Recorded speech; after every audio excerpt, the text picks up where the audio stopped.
வணக்கம் நேயர்களே, welcome to AQC group. இன்றைக்கி நாம் என்ன பார்க்க போகிறோம் அப்படின்னா, ஜிஎஸ்டி 2017 லான்ச் பண்ண பிறகு நிறைய மாறுதல் பண்ணிட்டு வந்துட்டுருக்காங்க. சமீபமாக பார்த்தீங்க அப்படின்னா ஜிஎஸ்டி நிறைய பேர் அரசாங்கத்துக்கு கட்டாமல் ஏமாற்றிட்டு வர்றதாகவும், அதனால் கவர்மெண்ட் வந்து ரொம்ப ஸ்ட்ரிக்ட் ஆக்ஷன் எடுக்கிறதாகவும் செய்திகள் வந்துகிட்டு இருக்கு. இதில் முக்கியமாக கவனிக்க வேண்டிய ஒரு விஷயம் என்ன அப்படின்னா, நம்ம வியாபாரம் பண்ணக்கூடிய மற்ற வியாபாரிகள் அவங்க வந்து ஜிஎஸ்டி கட்டாமல் ஒரு வேலை விட்டுட்டாங்க அப்படின்னா, அந்த ஜிஎஸ்டியை நம்மக்கிட்ட வசூல் பண்ணுறதுக்கும் ஜிஎஸ்டி ஆக்டில் ஒரு ப்ரொவிஷன் இருக்குது. இது ரொம்ப ஆபத்தான ஒரு விஷயம். இந்த நிலைமைக்கு நம்ம மாட்டிக்கக்கூடாது. அந்த பிரச்சனை வராமல் இருக்கிறத நம்ம எப்படி தடுத்துக்கலாம் அப்படிங்கிறத நான் இந்த வீடியோவில் காட்ட போகிறோம். இதுவரை இந்த சேனலை சப்ஸ்கிரைப் பண்ணாமல் இருந்தீங்கன்னா சப்ஸ்கிரைப் பண்ணி பெல் பட்டனை ப்ரெஸ் பண்ணிக்கோங்க. இப்போ நம்ம அந்த gst.gov.inங்கிற வெப்சைட்டுக்குள்ளே வந்தாச்சு. அந்த வெப்சைட்டில் பார்த்தீங்க அப்படின்னா சர்ச் டேக்ஸ் பேயர் அப்படின்னு இருக்கும். அதில் search by GSTIN, search by PAN அப்படின்னு 2 ஆப்ஷன் இருக்கும். அதில் ஜிஎஸ்டி இன் அப்படிங்கிற இடத்துல நான் கிளிக் பண்ணுறேன். கிளிக் பண்ணோன்னு பார்த்தீங்க அப்படின்னா சர்ச் டேக்ஸ் பேயர் அப்படின்னு ஒரு பாக்ஸ் வந்திருக்கு. அதில் வந்து நான் உதாரணத்துக்கு டாடா மோட்டார்ஸோட ஜிஎஸ்டி நம்பர் நான் என்டர் பண்ணுறேன். என்டர் பண்ணிவிட்டு கீழே இருக்க கேப்சா கூட என்டர் பண்ணுறேன். அதை என்டர் பண்ணிட்டு சர்ச் கொடுத்தேன் அப்படின்னா அந்த ஜிஎஸ்டி நம்பர் எந்த நிறுவனத்தை சார்ந்தது அப்படிங்கிற டீட்டெயில்ஸ் வந்துடும். ஸோ உதாரணமாக இது டாடா மோட்டார்ஸோட ஜிஎஸ்டிங்கிறனால டாடா மோட்டார்ஸ் லிமிடெட் அந்த கம்பெனி பற்றின எல்லா டீட்டெயில்ஸ் இருக்கும், எப்போ ரெஜிஸ்டர் பண்ணியிருக்காங்க. ஸோ ஒரு சில கம்பெனிக்கெல்லாம் பார்த்தீங்கன்னா டேட் ஆஃப் கேன்சலேஷன் இருக்கும், அவங்களோட ஜிஎஸ்டி வந்து கேன்சல் ஆகிருக்கும். ஸோ அதெல்லாம் நீங்கள் கிளியராக இதில் பார்த்துக்கலாம்.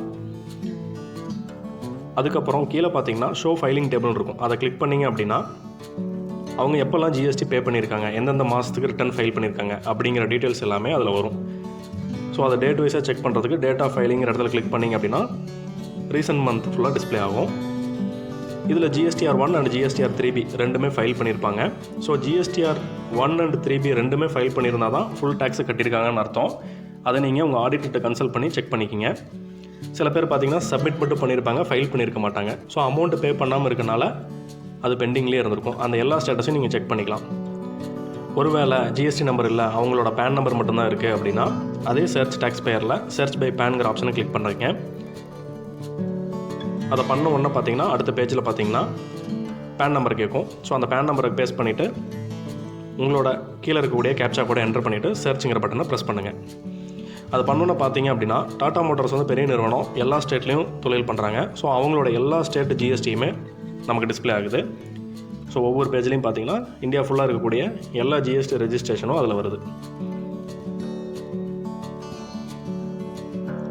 எல்லா ஸ்டேட்டுமே அதில் டிஸ்பிளே ஆகும். ஸோ அதில் வந்து எது ஆக்டிவாக இருக்குது, இன்ஆக்டிவாக இருக்குங்கிற எல்லா ஸ்டேட்டஸுமே அதில் இருக்கும். இதில் நமக்கு தேவையான தமிழ்நாடு மட்டும் இப்போ நான் செலக்ட் பண்ணுறேன். செலக்ட் பண்ணோன்னே இந்த ஜிஎஸ்டிங்கிற ஃபீல்டில் அந்த ஜிஎஸ்டி நம்பர் டிஸ்பிளே ஆகும். அதுக்கப்புறம் கீழே இருக்கக்கூடிய கேப்சா கூட என்டர் பண்ணுங்கள். என்டர் பண்ணிவிட்டு சர்ச் கொடுத்தீங்கன்னா முன்னாடி ஸ்க்ரீனில் நம்ம பார்த்த அதே டீட்டெயில்ஸ் இங்கே என்டர் ஆகும். அதுக்கப்புறம் ஃபைலிங் டேபிள்ங்கிறத கிளிக் பண்ணிங்கன்னா மந்த் வைஸ் அவங்க எப்படி ரிட்டர்ன் ஃபைல் பண்ணியிருக்காங்க, ஜிஎஸ்டி பே பண்ணியிருக்காங்களா இல்லையா அப்படிங்கிற டீட்டெயில்ஸ் எல்லாமே டிஸ்பிளே ஆயிரும். ஸோ பிஸ்னஸ் பண்ணுறவங்க தயவு செஞ்சு இந்த டீட்டெயில்ஸ்லாம் செக் பண்ணிவிட்டு அவங்க கூட GST purchase or GST sales பண்ணுங்கள். ஏன்னா இது வந்து அவங்களுக்கு மட்டும் இருக்கக்கூடிய பிரச்சனை கிடையாது, அவங்க கூட தொழில் பண்ணக்கூடிய எல்லாருக்குமே இந்த பிரச்சனை வரும். இது ஜிஎஸ்டி ஆக்டில் இருக்கக்கூடிய ஒரு முக்கியமான ஒரு சட்டம். அதனால் ஜிஎஸ்டி சேல்ஸ் அண்ட் பர்ச்சேஸ் பண்ணக்கூடியவங்க நீங்கள் மட்டும் டேக்ஸ் கட்டினா பார்த்தாது, நீங்கள் தொழில் பண்ணக்கூடியவங்களும் டேக்ஸ் கட்டியிருக்கணும் அப்படிங்கிறத ஞாபகம் வச்சுக்கோங்க. இந்த வீடியோ உங்களுக்கு பயனுள்ளதாக இருந்துச்சுன்னா லைக் பண்ணுங்கள், ஷேர் பண்ணுங்கள், கமெண்ட் பண்ணுங்கள். இதுவரை அந்த சேனலை சப்ஸ்கிரைப் பண்ணாமல் இருந்தீங்கன்னா சப்ஸ்கிரைப் பண்ணி பெல் பட்டனை ப்ரெஸ் பண்ணிக்கோங்க. நன்றி, வணக்கம்.